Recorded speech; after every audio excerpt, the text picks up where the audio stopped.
Hello student, good afternoon. मैं आज आपको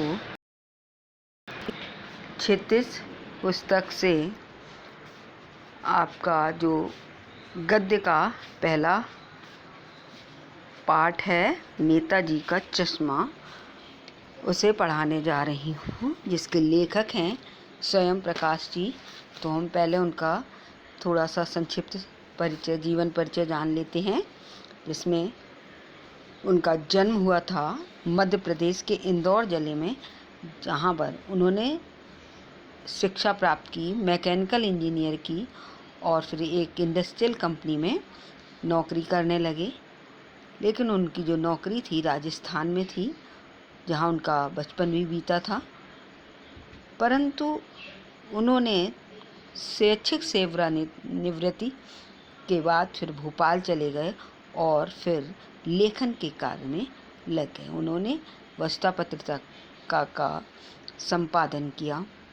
इस प्रकार से उन्होंने बहुत सारी कहानियों का संग्रह लिखा है, जैसे सूरज कब निकलेगा, आएंगे अच्छे दिन आदि। उन्होंने राजस्थान साहित्य अकादमी का पुरस्कार और प्राप्त किया। उन्हें बहुत साहित्य के जगत में सम्मान भी प्राप्त हुआ। वे वास्तव में एक मध्यम वर्गीय परिवार से थे, लेकिन इसी कारण से उन्होंने वर्ग शोषण के विरुद्ध समाज में चेतना जागृत की। और जो उनकी कहानियाँ थीं, लेख थे, वो जाति, संप्रदाय, लिंग आदि के भेदभाव के विरुद्ध प्रतिकार के संकेत देते थे। उन्होंने की जो भाषा थी वो आम बोलचाली भाषा थी, साथ ही उनकी भाषा में तत्सम, तद्भव आदि शब्दों का भी प्रयोग हुआ है। और साथ ही साथ वो काफ़ी शिक्षित थे, इसलिए उनके में आगत शब्दों का भी प्रयोग हुआ है जो अंग्रेजी से ज़्यादा प्रेरित थे। चलिए अब हम आपको इसका पाठ का रीडिंग करते हैं, तो उसको समझ लीजिए। नेताजी का चश्मा वास्तव में देशभक्ति से ओतप्रोत कहानी है, एक किस्सा है जो देश प्रेम के लिए, देश के कार्य करने को प्रेरित करने के लिए कहानी में हमें जागृत करता है। इसके साथ ही जो कहानीकार स्वयं प्रकाश जी हैं, वे अपनी कहानी के माध्यम से लोगों में देश प्रेम की, देशभक्ति की भावना तो भरते ही हैं, वो केवल देश को एक स्थूल या भूतल को ही नहीं, पृथ्वी के सीमाओं से ही नहीं बंधा पाते हैं। वह मनुष्यों यानी समाज में रहने वाले उस देश के नागरिकों और पर्यावरण से समाहित होने के कारण ही देश जानते हैं कि आपको भी, जैसे एक घर है बच्चों, तो घर केवल दीवारों से नहीं हुआ करता है, वहाँ के रहने के व्यक्तियों से, उनके संस्कारों से होता है। इसी प्रकार देश भी एक नागरिकों, वहाँ के पर्यावरण से और वहाँ के संस्कारों से वो जाना जाता है। इसी आधार पर उन्होंने इस नेताजी के चश्मे में संस्कारों का, देश प्रेम का भी वर्णन किया है। चलिए, हालदार साहब को हर 15वें दिन कंपनी के काम के सिलसिले में उस कस्बे से गुजरना पड़ता था। कस्बा बहुत बड़ा नहीं था जिसे पक्का मकान कहा जा सके, वैसे कुछ मकान, और जिसे बाजार कहा जा सके वैसा ही एक बाजार था। कस्बे में एक लड़कों का स्कूल, एक लड़कियों का स्कूल, एक सीमेंट का छोटा सा कारखाना, 2 ओपन एयर सिनेमा घर और एक तो नगर पालिका भी थी। यानी जो कस्बा था छोटा था, लेकिन वहाँ फिर भी सिनेमा घर भी था, कारखाना भी था, बच्चों के लिए स्कूल भी था, बाज़ार भी था। तो इस तरह से इन सब की देख रेख फिर कौन करता था? वो नगर पालिका ही करती थी। तो नगर पालिका भी कुछ क्या करती रहती थी? सड़कें पक्की करवाना, पेशाब घर बनवाना, कबूतरों यानी पक्षियों के लिए भी छतरी आदि बनवा देता, कवि सम्मेलन करवाते थे। इसी नगर पालिका के किसी उत्साही बोर्ड या प्रशासनिक अधिकारी ने एक बार शहर के मुख्य बाजार के मुख्य चौराहे पर नेताजी सुभाष चंद्र बोस की एक संगमरमर की प्रतिमा लगवा दी। यही कहानी उसी प्रतिमा के बारे में है, बल्कि उसके भी एक छोटे से हिस्से के बारे में। पूरी बात तो पता नहीं, लेकिन लगता है कि देश के अच्छे मूर्तिकारों को जानकारी नहीं होने और अच्छी मूर्ति की लागत अनुमान और उपलब्ध बजट से कहीं बहुत ज़्यादा होने के कारण काफ़ी समय उहापोह और चिट्ठी पत्री में बर्बाद हुआ होगा और बोर्ड की शासनावधि समाप्त होने की घड़ियों में किसी स्थानीय कलाकार को ही अवसर देने का निर्णय किया गया होगा और अंत में कस्बे के इकलौते हाई स्कूल के इकलौते ड्राइंग मास्टर, मान लीजिए मोतीलाल जी को ही ये काम सौंप दिया गया होगा, जो महीने भर में मूर्ति बनाकर पटक देने का विश्वास दिला रहे थे। तो इस प्रकार से इस अनुच्छेद में बच्चों ये बताया जा रहा है कि जो उनकी मूर्ति थी नेताजी की लगाई गई थी, तो ऐसा प्रतीत होता था यानी इसका अर्थ ये है कि बहुत जो स्टैचू था, प्रतिमा थी, वो बहुत सुंदर थी, अच्छी नहीं थी, आकर्षक नहीं थी। तो उसको देखकर और उस साथ ही उसमें चश्मा नहीं था मेन मुख्य रूप से, जो आगे इसमें पाठ में बताया जाएगा। तो इससे देखने से ऐसा प्रतीत होता था कि वो जो है बहुत ही जल्दी में बनाई गई होगी और जो शासन की जो देख रेख थी उसकी कमी के कारण, जल्दी के कारण उसको किसी ऐसे ही सामान से कलाकार न मिल सकने के कारण सामान से कोई ड्राइंग मास्टर से ही बनवा दिया गया होगा और जिस कारण से उसने और समय भी कम था, इसलिए वो जल्दी से ऐसे ही बना के रख दी गई थी। जो मूर्ति थी वो बहुत बड़ी भी नहीं थी, कोई 2 फीट करीब की थी। जैसा कि कहा जा चुका है, मूर्ति संगमरमर की तो थी, टोपी की नोक से कोट के दूसरे बटन तक कोई 2 फुट ऊंची, जिसे कहते हैं बस्ट, और सुंदर थी। नेताजी सुंदर लग रहे थे, कुछ मासूम और कम से, फौजी वर्दी में। मूर्ति को देखते ही दिल्ली चलो और तुम मुझे खून दो वगैरह याद आने लगते थे। इस दृष्टि यह सफल और सराहनीय प्रयास था।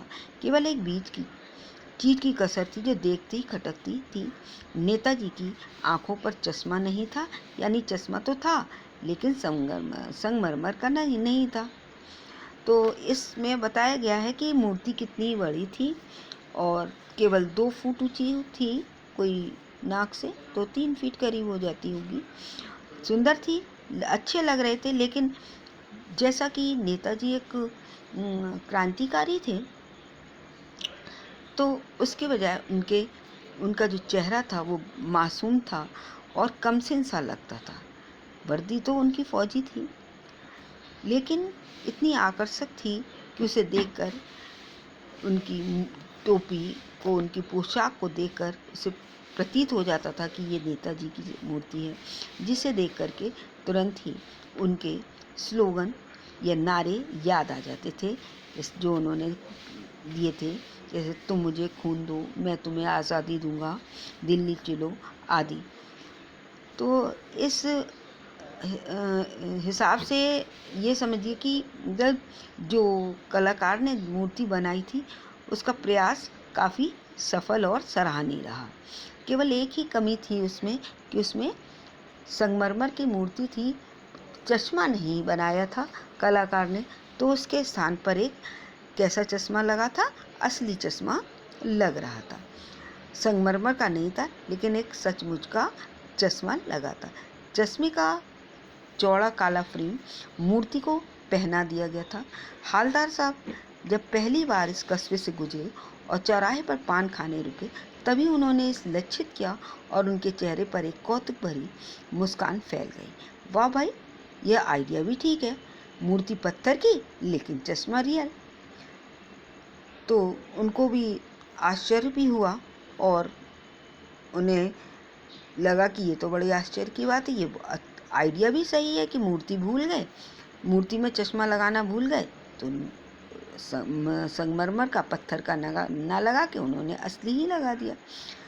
यानी ये जो बात है कि असली चश्मा लगाना प्रेम का, इस बात का द्योतक या संकेत देता है कि लोगों में, वहाँ के नागरिकों में जो देश प्रेम की भावना, देशभक्ति की भावना कितनी प्रबल थी। उन्हें जो नेताजी थे उनकी बिना चश्मे की मूर्ति अच्छी नहीं लग रही थी, क्योंकि वो उनके पूरे व्यक्तित्व को लक्षित नहीं कर पा रही थी। इस कारण वो उस पर असली चश्मा लगा दिया करते थे। जीप कस्बा छोड़कर आगे बढ़ गई, तभी हालदार साहब इस मूर्ति के बारे में ही सोचते रहे और अंत में इस निष्कर्ष पर पहुंचे कि कुल मिलाकर कस्बे के नागरिकों का यह प्रयास सराहनीय कहा जाना चाहिए। महत्वपूर्ण रंग मूर्ति के रंग रूप का या कद का नहीं था, उस भावना के है जो देशभक्ति की आजकल मजाक को चीज होती जा रही है। दूसरी बार जब हालदार साहब उधर से गुजरे तो उन्हें मूर्ति में कुछ अंतर दिखाई दिया। ध्यान से देखा तो पाया कि चश्मा दूसरा है। पहले मोटे फ्रेम वाला चौकोर चश्मा था, अब तार के फ्रेम वाला गोल चश्मा है। हालदार साहब का कौतुक और बढ़ा। वाह भाई, क्या आइडिया है! मूर्ति कपड़े नहीं बदल सकती, लेकिन चश्मा तो बदल सकती है। तो तीसरी बार फिर नया चश्मा था। हालदार साहब को आदत पड़ गई कि हर बार कस्बे से गुजरते समय चौराहे पर रुकना, पान खाना और मूर्ति को ध्यान से देखना। एक बार जब कौतूहल दुर्दमनीय हो उठा तो पान वाले से ही पूछ लिया, क्यों भाई, क्या बात है, ये तुम्हारे नेताजी का चश्मा हर बार बदल कैसे जाता है? तो जो वो चौराहा था जहाँ मूर्ति लगी हुई थी बच्चों, वहाँ पर एक पान वाला की दुकान थी। लेकिन विशेष बात यह थी, जब हालदार साहब उस चौराहे से गुजरते, जब भी अपने काम से उधर जाया करते थे कस्बे में, तो उस मूर्ति की ओर जरूर देखा करते थे। लेकिन हर बार उन्हें, एक तो जो मूर्ति था बहुत रंग रूप का, तो उसका कोई महत्वहीन था, बहुत महत्वपूर्ण नहीं लगता था। जैसा कि मैंने बताया कि उसको देख के ऐसा लगता था कि वो जल्दी में या किसी सामान्य से आर्टिस्ट से बनवा ली गई है। लेकिन उसमें देशभक्ति की भावना जरूर थी, जो कि आजकल मजाक का विषय हो चुकी है। तो हर बार जब जाते तो उन्हें कुछ न कुछ अंतर दिखाई देता। पहली बार गए थे तो मोटे चश्मा लग रहा था, मोटे फ्रेम का। दूसरी बार उधर से गुजरे तो उन्हें मोटे फ्रेम वाला चश्मा, चौकोर वाला चश्मा दिखाई दिया। तो अब दूसरी बार आए तो फ्रेम वाला गोल चश्मा था। तो बड़ा कौतुक, उनको आश्चर्य बढ़ गया और कि वाह भाई, ये खूब आइडिया है कि मूर्ति कपड़े नहीं बदल पाती, चश्मा हर बार बदल जाता है। तो तीसरी बार फिर देख गए तो उन्हें फिर नया चश्मा दिखाई दिया उस पर। लेकिन अब क्या था, हालदार साहब को उस बात की आदत पड़ गई थी, जब भी निकलते पान खाते पान वाले से और मूर्ति को निहारते जरूर थे कि, लेकिन उन्हें अब आदत तो पड़ गई, लेकिन उनका कौतूहल जो था, उनका जो जिज्ञासा थी बच्चों, वो अब असहनीय सी हो गई और उन्होंने पान वाले से ही पूछ लिया, क्यों भाई, क्या बात है, ये तुम्हारे जो नेताजी हैं चश्मा हर बार कैसे बदलते हैं? तो पान वाले के खुद के मुंह में पान ठूसा हुआ था। वह एक काला, मोटा और खुश मिजाज आदमी था। हालदार साहब का प्रश्न सुनकर वह आंखों में हंसा। उसकी तोन थिरकी। पीछे घूमकर उसने दुकान के नीचे पान थूका और अपनी लाल काली बत्ती सी दिखाकर बोला, कैप्टन चश्मे वाला करता है। क्या करता है? हालदार साहब कुछ समझ नहीं पाए। चश्मा चेंज कर देता है, पान वाले ने समझाया। क्या मतलब, क्यों चेंज कर देता है? हालदार साहब अब भी नहीं समझ पाए। कोई ग्राहक आ गया समझो, उसको चौड़े चौखट चाहिए, तो कैप्टन किधर से लाएगा? तो उसको मूर्ति वाला दे दिया, उधर दूसरा बिठा दिया।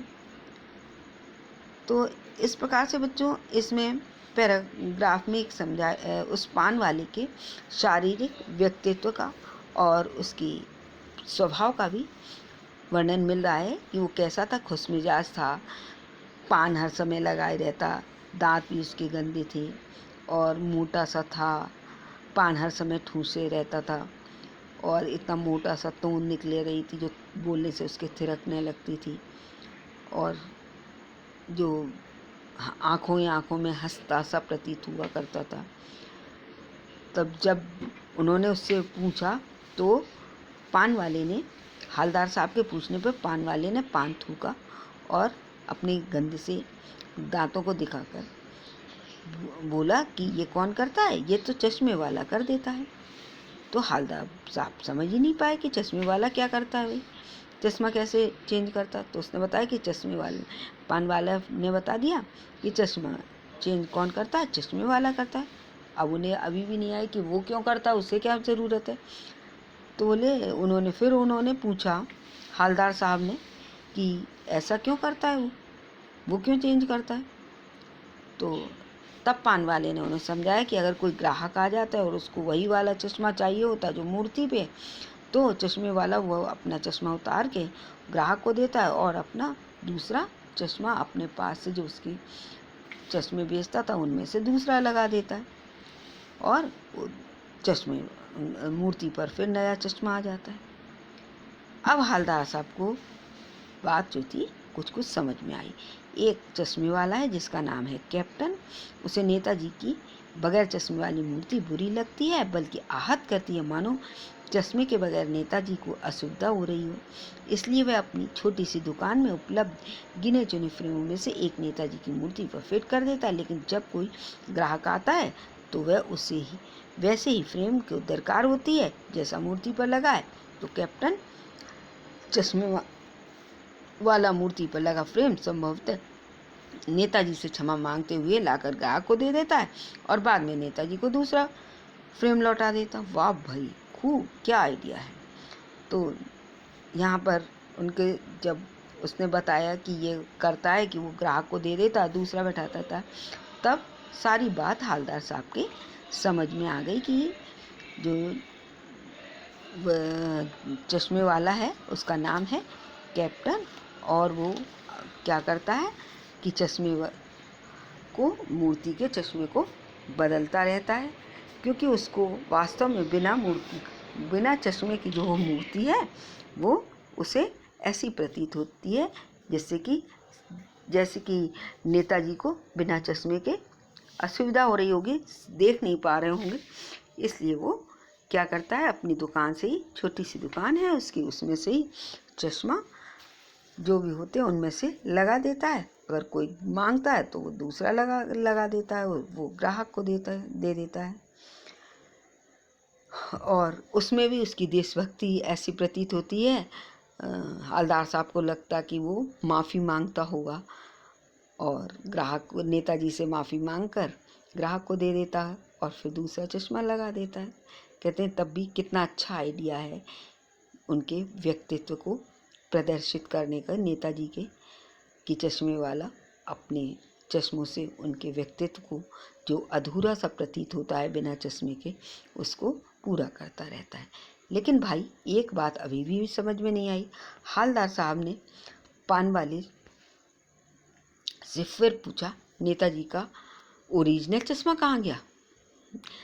यानी जो हवलदार साहब थे उन्हें फिर पान वाले से पूछ लिया कि लेकिन ये तो लगा देता है वो अपने, लेकिन इनका जो ओरिजिनल चश्मा था वो कहाँ गया। पान वाला जो था दूसरा पान में, मतलब इतना पान खाता था कि ये ख़त्म नहीं हुआ, दूसरा फिर लगा लिया। दोपहर का समय था, दुकान पर भीड़ भाड़ अधिक नहीं थी। वह फिर आंखों ही आंखों में हंसा और उसकी तोंद थिरकी। कत्थे की डंडी फेंक कर पीछे मुड़कर उसने नीचे पीक थूकी और मुस्कुराता हुआ बोला, मास्टर बनाना भूल गया।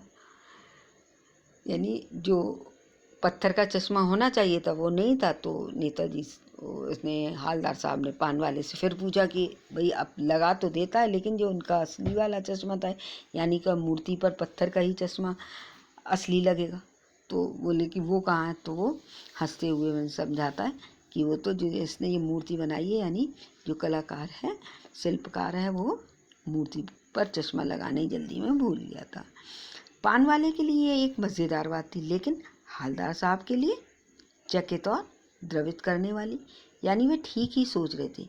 मूर्ति के नीचे लिखा मूर्तिकार मास्टर मोतीलाल वाकई कस्बे का अध्यापक था। बेचारे ने महीने भर में मूर्ति बनाकर पटक देने का वादा कर दिया होगा, बना भी ली होगी, लेकिन पत्थर में पारदर्शी चश्मा कैसे बनाया जाए कांच वाला, यह तय नहीं कर पाया होगा, या कोशिश की होगी और असफल रहा होगा, या बनाते बनाते कुछ और बारीकी के चक्कर में चश्मा टूट गया होगा, या पत्थर का चश्मा अलग से बनाकर फिट किया हो गया होगा और वह निकल गया होगा। उफ। अब वो सोचते हैं हालदार साहब कि यानी इस चश्मे पर, इस मूर्ति पर असली चश्मा क्यों नहीं लग पाया होगा। तो वो अपनी कई सारे कल्पनाएं करते हैं कि उसके नीचे लिखा ही था मूर्ति के नीचे से कि मूर्तिकार मास्टर मोतीलाल। इसका अर्थ है कि वास्तव में वो टीचर ही थे एक ड्राइंग के, उन्होंने बनाया था और जल्दी में भी बनाया, महीने भर में मूर्ति बना दी। तो अब उनके समझ में, भाई इतने बड़े शिल्पकार तो थे नहीं, ये कलाकार ही थे, तो उन्होंने इतनी जल्दी समझ में नहीं आया होगा कि पत्थर का चश्मा कैसे बनेगा, उसमें कांच कैसे बनाया जाए, समझ नहीं आ रहा होगा।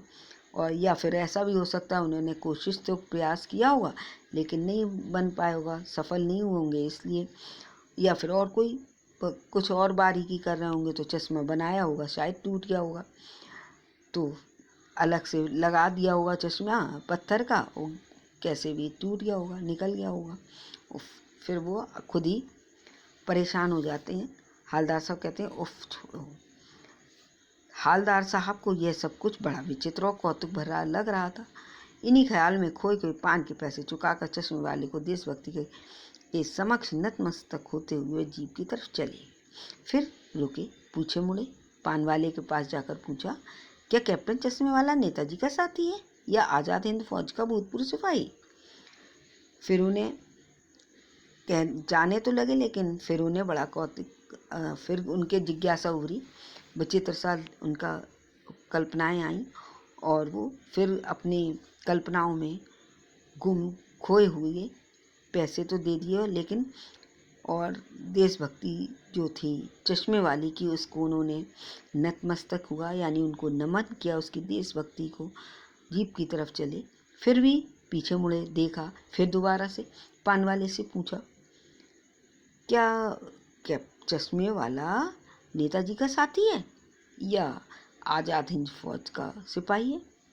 यानी उन्हें ये समझ नहीं आ रहा कि उसको कैप्टन क्यों कहा गया, तो चश्मे वाले को, तो उन्हें को शायद नेताजी का साथी होगा, या जो उन्होंने नेताजी ने आज़ाद हिंद फौज बनाई थी अपनी, उसका सैनिक होगा। अब जो था पान वाला नया पान खा रहा था, फिर दोबारा वो उसने फिर नया पान खाने लगा। यानी इससे बार बार नया पान खाने से अर्थ यहाँ पर है कि पान वाला के दांत अत्यधिक पान खाने के कारण ही हो गए थे पीने से, क्योंकि एक निकालता ख़त्म होता तब तक दूसरा रख लिया करता था। तो पान वाला नया पान खा रहा था, पान पकड़े अपने हाथ को मुंह से 1.5 इंच दूर रोक कर उसने हालदार साहब को ध्यान से देखा, फिर अपनी लाल काली बत्ती सी दिखाई और मुस्कुरा कर बोला, नहीं साहब, वो लंगड़ा क्या फौज में जाएगा, पागल है पागल, वो देखो वो आ रहा है, आप उसी से बात कर लो, फ़ोटो वोटो छपवा दो उसकी कहीं। यानी अब इस पैराग्राफ में क्या है, जो पान वाला है उस देशभक्त चश्मे वाले का पर व्यंग करता हुआ कहता है कि वो क्या जाएगा, कि उन्होंने कहा कि सैनिक है, तो कहता है कि वो तो लंगड़ा है, अपनी हंसते हुए और कह रहा है। इससे प्रतीत होता है कि वो उसका चश्मे वाले का कितना व्यंग उड़ा रहा कर रहा है इस देशभक्त का, देश प्रेमी का। तो कहता है पागल है पागल, वो देखो वो आ रहा है, आप उसी से बात कर लो। और एक इग्नोर सा करता हुआ कहता है, उनकी बात का जवाब नहीं देता है हालदार साहब को, बस इतना कह के कि वो लंगड़ा है पागल है, उससे ही पूछ लो। और भी उसका मजाक उड़ाते कहता है कि उसका कुछ फ़ोटो वोटो छपवा दो कहीं। हालदार साहब को पान वाले द्वारा एक देशभक्त का इस तरह का मजाक उड़ाया जाना अच्छा नहीं लगा। मुड़कर देखा तो अवाक रह गए। एक बेहद बूढ़ा मरियल सा लंगड़ा आदमी, सिर पर गांधी टोपी और आंखों पर काला चश्मा लगाए, एक हाथ में एक छोटी सी संदूकची और दूसरे हाथ में एक बांस पर टंगे बहुत से चश्मे लिए, अभी एक गली में से निकला था और अब एक बंद दुकान के सहारे अपना बांस टिका रहा था। तो इस बेचारे की दुकान भी नहीं, फेरी लगाता है। हालदार साहब चक्कर में पड़ गए। पूछना चाहते थे इसे कैप्टन क्यों कहते हैं, क्या यही इसका वास्तविक नाम है, लेकिन पान वाले ने साफ बता दिया था कि अब वो इस बारे में और बात करने को तैयार नहीं है। जब उस पान वाले ने इस तरह से इग्नोर करके कहा कि वो देखो वो आ रहा है, आप उसी से ही बात कर लो, तो इतने में ही उनको अच्छा तो बिल्कुल नहीं लगा हालदार साहब को इस तरह से उस पान वाले द्वारा देशभक्त का मजाक उड़ाया जाना। दूसरी तरफ जब उसके कहने से देखा तो देखा क्या, एक बहुत ही वृद्ध, बिल्कुल शिथिल सा लंगड़ा आदमी है जिसके लिए चश्मे वाला कहा जा रहा था, जो कि सिर पर गांधी टोपी लगाए है, आंखों में काला चश्मा है, साथ में एक छोटी सी संदूकची है जिसमें उसके चश्मे और एक डंडा है जिस पर चश्मे कुछ टंगे हुए भी हैं। और उसके तब उनको प्रतीत हुआ कि ये तो बहुत सामान्य सा व्यक्ति है जिसके पास एक दुकान भी नहीं है और वो अपनी उस बांस को एक बंद दुकान से टिका रहा है और लंगड़ा भी है, यानी शारीरिक रूप से भी असमर्थ है, फिर भी फेरी लगाता है अपने पालन के लिए और जीविका के लिए फेरी लगा रहा है एक टांग से भी। और तब भी उसमें इतनी देशभक्ति है कि वह अपने उन छोटी सी दुकान के चश्मों में से नेताजी की मूर्ति पर प्रति समय समय पर उसके चश्मे को बदल देता है। जब उसका कोई ग्राहक ले लेता है तो उन्हें बहुत आश्चर्य होता है हालदार साहब को कि ये इसको कैप्टन क्यों कह रहा है, क्या वास्तव में इसका नाम ही कैप्टन है। लेकिन फिर भी जिज्ञासा तो होती है, लेकिन वो पान वाले से क्यों पूछते नहीं है हालदार साहब, क्योंकि उन्हें उसके कहने से पान वाले की कि उसी से ही खुद पूछ लो, समझ जाते हैं कि वो बात नहीं करना चाह रहा है पान वाला और उसके विषय में। अब जो हालदार साहब की गाड़ी का ड्राइवर है वो भी बेचैन हो रहा है, क्योंकि काम था। हालदार साहब फिर जीप में बैठकर चले जाते हैं। 2 साल तक हालदार साहब अपने काम के सिलसिले में उस कस्बे से गुजरते रहे और नेताजी की मूर्ति में बदलते हुए चश्मों को देखते रहे। कभी गोल चश्मा होता तो कभी चौकोर, कभी लाल, कभी काला, कभी धूप का चश्मा, कभी बड़े कांचों वाला गोगो चश्मा, पर कोई ना कोई चश्मा होता जरूर। उस धूल भरी यात्रा में हालदार साहब को कौतुक और प्रफुल्लता के कुछ क्षण देने के लिए। तो जब भी हालदार साहब उनका उधर अपने काम के, अपनी नौकरी के उसमें आना होता तो वो चश्मे को जरूर देखते और हमेशा देखते कि उस पर चश्मा का जो आकार, रंग विभिन्न विभिन्न बदले हुए ही उन्हें मिला करते थे। कभी गोल तो कभी चौकोर होता, कभी काले रंग का तो कभी लाल, कभी धूप का ही चश्मा लगा दिया करता, कांच का। लेकिन उसके मूर्ति की आँखों पर वो चश्मा जरूर लगाए रहते थे। तो इस बात से जो उनको हालदार साहब थे उनको बहुत जिज्ञासा होती थी और साथ ही प्रफुल्ल भी होते थे, खुश भी हुआ करते थे। क्यों?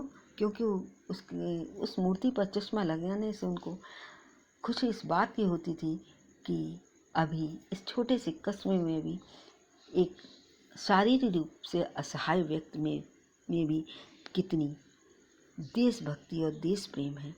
उस अपने देश प्रेम के कारण वह इस प्रकार का कार्य करता है और एक देशभक्त क्रांतिकारी को जो बिना चश्मे की मूर्ति है वो उसको आहत करती है और इस कारण उसकी मूर्ति के व्यक्तित्व को निखारने के लिए वो अपने पास से एक नया चश्मा लगा दिया करता है। फिर एक बार ऐसा हुआ कि मूर्ति के चेहरे पर कोई भी कैसा भी चश्मा नहीं था। उस दिन पान की दुकान भी बंद थी, चौराहे की अधिकांश दुकानें बंद थी। अब इन 2 साल में आते आते उन्होंने देखा, लेकिन एक बार फिर ऐसा होता है कि वो हवलदार साहब आते हैं, देखते हैं चेहरे पर, मूर्ति पर तो चश्मा ही नहीं है। उधर देखते हैं, क्योंकि उनकी जिज्ञासा तो रहती ही थी, तो पान वाले से पूछना चाहते हैं, तो देखते हैं पान वाले की दुकान बंद है। और इधर नज़र दौड़ाते हैं तो देखते हैं अधिकांश तो दुकानें बंद ही हैं। तो वो चला जाता है।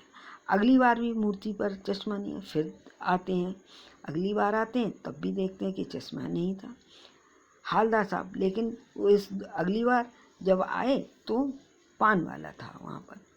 तो हवलदार साहब ने पान वाले से पान खाया और धीरे बहुत से ही पान वाले से पूछा, क्योंकि उस बार जब आए तो उन्होंने बात की, उसके विषय में जानना चाहता, तो उसने पान वाले ने इस तरह का वार्ता कर दिया कि उससे पूछो, वो आ रहा है। तो इससे उन्हें आहत हुए कि ये उस देशभक्त की विषय में बात नहीं करना चाहता। तो इस बार उन्होंने चश्मा ना पान लगाए होने पर मूर्ति पर उन्होंने उससे पान वाले से धीरे से ही पूछा, क्यों भाई, क्या बात है, आज तुम्हारे नेताजी की आंखों पर चश्मा नहीं है? इतना पूछा उस पान वाले थे। तो पान वाला जो था उदास हो गया। उसने पीछे मुड़कर मुंह का पान नीचे थूका और सिर झुकाकर अपनी धोती के सिरे से आंखें पोंछता हुआ बोला, साहब साहब, कैप्टन मर गया। यहाँ पर जो पान वाले है उसकी भावनाएं परिलक्षित हो रही हैं कि जो हमेशा उसका व्यंग किया करता था चश्मे वाले का, आज उसकी मृत्यु के बाद वो भी उदास हो गया है और दुखी है। जब किस कारण पता चलता है कि जब हवलदार साहब पूछते हैं कि तुम्हारे नेताजी की आंखों पे चश्मा नहीं है, तो उदास होकर वह उनको बताता है कि सिर झुकाकर अपनी आंखों में आए आंसू को पूछता है और धीरे से बताता है कि साहब, कैप्टन मर गया। और कुछ नहीं पूछ पाए। इतना ही सुनते हवलदार साहब और दूसरा प्रश्न उससे नहीं पूछ पाए पान वाले से, और चुपचाप खड़े रहे, पैसे दिए पान के और जीप में रवाना हो गए। बार बार सोचते क्या होगा उस कौम का जो अपने देश की खातिर घर गृहस्थी, जवानी, जिंदगी सब कुछ देने वालों पर भी हंसती है और अपने लिए बिकने के मौके ढूंढती है। दुखी हो गए। 15 दिन बाद फिर उसी कस्बे में गुजरे। कस्बे में घुसने से पहले ही ख्याल आया कि कस्बे के हृदय स्थली में सुहास की प्रतिमा अवश्य प्रतिष्ठापित होगी, लेकिन सुहास की आंखों पर चश्मा नहीं हुआ, क्योंकि मास्टर बनाना भूल गया और कैप्टन मर गया। सोचा आज वहाँ रुकेंगे नहीं, पान भी नहीं खाएंगे, मूर्ति की तरफ देखेंगे भी नहीं, सीधे निकल जाएंगे। ड्राइवर से कह दिया चौराहे पर रुकना नहीं, आज बहुत काम है, पान आगे कहीं खा लेंगे। जब हवलदार साहब को उसकी मृत्यु का, कैप्टन की मृत्यु का समाचार मिल गया तो वो बहुत दुखी हुए और बार बार रवाना चले तो गए जीप से, लेकिन बार बार उनके मन में उसके विषय में और देशभक्तियों, स्वतंत्रता सेनानियों के लिए ही विचार बार बार आते रहे कि देखिए कि जिन स्वतंत्रता सेनानियों ने अपने घर बार, अपना जीवन सब कुछ होम कर दिया, इस पर बलिदान कर दिया है, उस पर आज के मनुष्य हंसते हैं और अपने बिकने के मौके ढूंढते रहते हैं। दुखी हो गए इस बात को। लेकिन जब दोबारा फिर 15 दिन बाद आए, उधर से गुजरे, तो उनका मन अत्यधिक खिन्न था। तो उन्हें ख्याल तो था उस मूर्ति का जो चौराहे पर थी, यानी कस्बे के हृदय स्थली क्या है, चौराहा, तो उस पर थी, होगी, उन्होंने भी सोचा, लेकिन उनका मन नहीं हुआ उधर जाने का, क्योंकि उन्होंने उस बार जब आए थे तो वहाँ चश्मा 2 बार नहीं देखा था। तो उन्हें पता था कि मूर्ति तो होगी लेकिन चश्मा नहीं होगा, क्योंकि चश्मा तो वास्तव में जो कलाकार था, शिल्पकार था, वो लगाना ही भूल गया था, और जो हमेशा कांच की असली चश्मे लगा दिया करता था वो कैप्टन तो मर गया।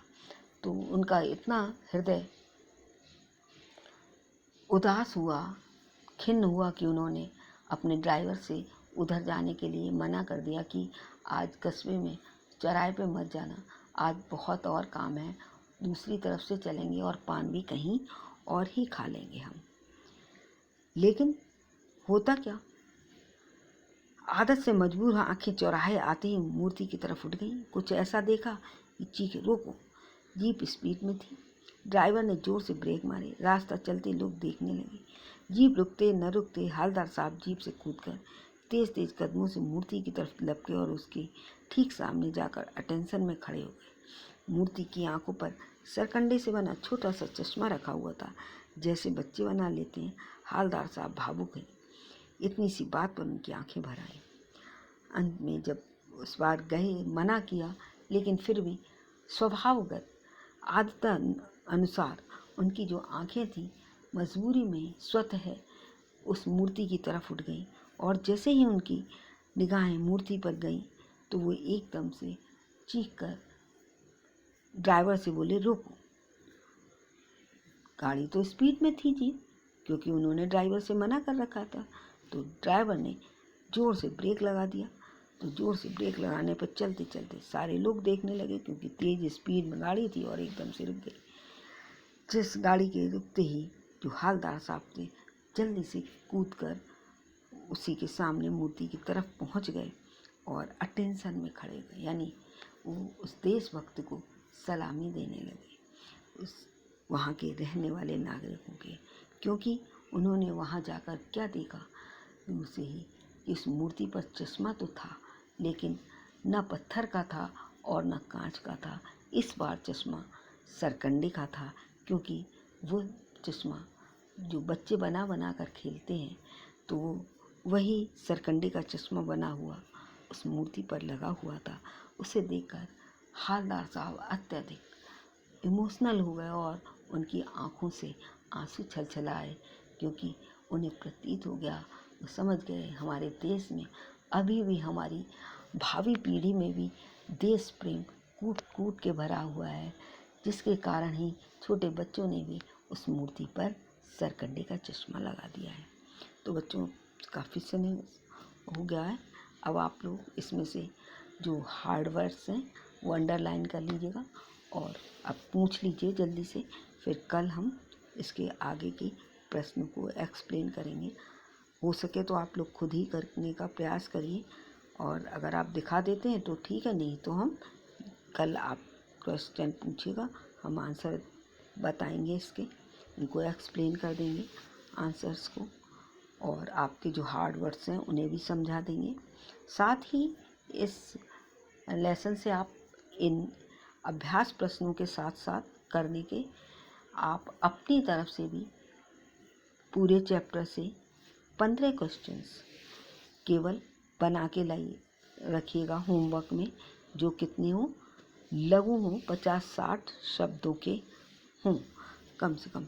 कोई एक शब्द वाले क्वेश्चन नहीं बनाने हैं आपको लघु प्रश्न बनाने हैं। केवल प्रश्न उत्तर लिखने की अभी ज़रूरत नहीं है आपको, ठीक है। तो अब आज का कक्षा यहीं समाप्त होती है। आपका इस वीडियो को देखने और सुनने का बहुत बहुत धन्यवाद। आप अच्छा ऐसा करिएगा, आपको जो मैंने वाक्य विचार और वाच्य की जो कैसे दी है, वीडियो दी है, उसके जो प्रश्न दिए, होमवर्क दिए, वो भी आप कंप्लीट करके कल मुझे दिखाइएगा। तो कल बस इतना ही है, इसके प्रश्न और आपकी सारी जो क्वेरीज हैं वो समझाएंगे हम, और वर्ड्स बताएंगे और होमवर्क चेक करेंगे। ओके।